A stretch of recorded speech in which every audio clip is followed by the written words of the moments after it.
അസ്സലാമു അലൈക്കും വറഹ്മത്തുള്ളാഹി വബറകാതുഹു. പ്രിയപ്പെട്ട സഹോദരി സഹോദരന്മാരെ, പല മക്കളും പരീക്ഷയ്ക്ക് തയ്യാറായിക്കൊണ്ടിരിക്കുകയാണ്, പലരും പരീക്ഷ എഴുതിക്കൊണ്ടിരിക്കുകയാണ്. അപ്പോൾ പരീക്ഷയിൽ ഉന്നത വിജയം ലഭിക്കുവാൻ വേണ്ടിയിട്ട്, പരീക്ഷ എഴുതുമ്പോൾ ഓർമ്മശക്തി ഉണ്ടാകുവാൻ വേണ്ടിയിട്ട് സഹായിക്കുന്ന ഒരു ദുആയാണ് നമ്മൾ മനസ്സിലാക്കുവാൻ പോകുന്നത്, അല്ലേ? പലരും പരീക്ഷയ്ക്ക് വേണ്ടി നല്ലവണ്ണം പഠിക്കും, എന്നാൽ അത് എഴുതുന്ന സമയത്ത് കണ്ട് ഓർമ്മ കിട്ടില്ല.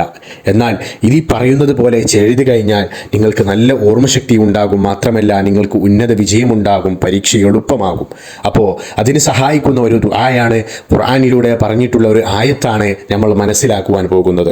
ഏതാണ് ആ ആയത്ത്? സുബ്ഹാനക ലാ ഇൽമ ലനാ ഇല്ലാ മാ അല്ലംതനാ ഇന്നക അൻതൽ അലീമുൽ ഹകീം. സുബ്ഹാനക ലാ ഇൽമ ലനാ ഇല്ലാ മാ അല്ലംതനാ ഇന്നക അൻതൽ അലീമുൽ ഹകീം. സുബ്ഹാനക ലാ ഇൽമ ലനാ ഇല്ലാ മാ അല്ലംതനാ ഇന്നക അൻതൽ അലീമുൽ ഹകീം. ഈ പറഞ്ഞ ദുആ പരമാവധി അധികരിപ്പിക്കുക. ഓർമ്മശക്തി ഉണ്ടാകും, പരീക്ഷകളിൽ ഉന്നത വിജയം ലഭിക്കും, ബുദ്ധിശക്തി വർദ്ധിക്കും, അല്ലേ?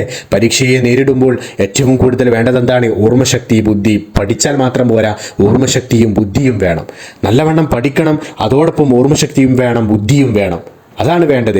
പലർക്കും ഒരു സംശയമുണ്ടാകും, എന്നാൽ ഈ ദുആ ചെയ്താൽ പോരെ, പഠിക്കണ്ടല്ലോ എന്ന് പല മക്കളും ചിന്തിക്കുന്നുണ്ടാകും, അല്ലേ? എന്നാൽ അങ്ങനെയല്ല. നിങ്ങൾ പഠിക്കണം, നല്ലവണ്ണം പഠിക്കണം. ആ പഠിക്കുന്നത് നിങ്ങൾക്ക് എഴുതേണ്ട രൂപത്തിൽ പരീക്ഷയെ നേരിടാൻ സാധിക്കും, നല്ല ഓർമ്മശക്തി കിട്ടും, പരീക്ഷ എളുപ്പമാകും. അതിനുള്ള ദുആയാണ് ഈ പറഞ്ഞത്. അപ്പോൾ സുബ്ഹാനക ലാ ഇൽമ ലനാ ഇല്ലാ മാ അല്ലംതനാ ഇന്നക അൻതൽ അലീമുൽ ഹകീം. ഈ ദുആ നിങ്ങൾ എന്ത് ചെയ്യണം? എല്ലാ ദിവസവും സുബ്ഹ് നിസ്കാര ശേഷം, പരീക്ഷ കഴിയുന്നത് വരെ സുബ്ഹ് നിസ്കാര ശേഷം നിങ്ങൾ ദിക്റും ദുആയും ഒക്കെ കഴിഞ്ഞതിന് ശേഷം ഈ ദുആ നിങ്ങൾ കഴിയുന്നത്ര ചുരുങ്ങിയത് ഒരു 11 തവണയെങ്കിലും നിങ്ങൾ അധികരിപ്പിക്കുക. വളരെ ചെറിയ ഒരു ദുആയാണ്.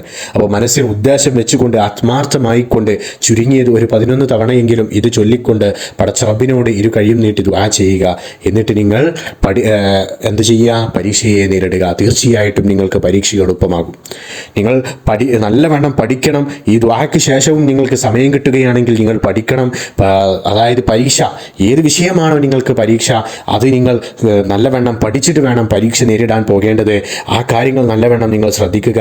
പരീക്ഷയ്ക്ക് തയ്യാറെടുക്കണം, നല്ല രീതിയിൽ എല്ലാ രീതിയിലും തയ്യാറെടുക്കണം. അതോടൊപ്പം ഈ ദുആയും നിങ്ങൾ ചെയ്തു നോക്കുക. തീർച്ചയായിട്ടും നിങ്ങൾക്ക് പരീക്ഷ എളുപ്പമാകും, ഓർമ്മശക്തി ഉണ്ടാകും, പരീക്ഷയിൽ വിജയം ലഭിക്കും. അല്ലാഹു സുബ്ഹാനഹു വ തആല എല്ലാവർക്കും എല്ലാ പരീക്ഷയും എളുപ്പമാക്കി തരട്ടെ.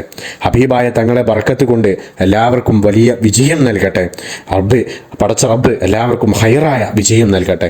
അല്ലാഹു സുബ്ഹാനഹു വ തആല എല്ലാ മക്കളുടെയും പരീക്ഷയിൽ വിജയം നൽകട്ടെ, നല്ല ഹൈറായ വിജയം നൽകട്ടെ. അപ്പോൾ അല്ലാഹു സുബ്ഹാനഹു വ തആല നമ്മുടെ സൽക്കർമ്മങ്ങളെല്ലാം തന്നെ സ്വീകരിക്കട്ടെ.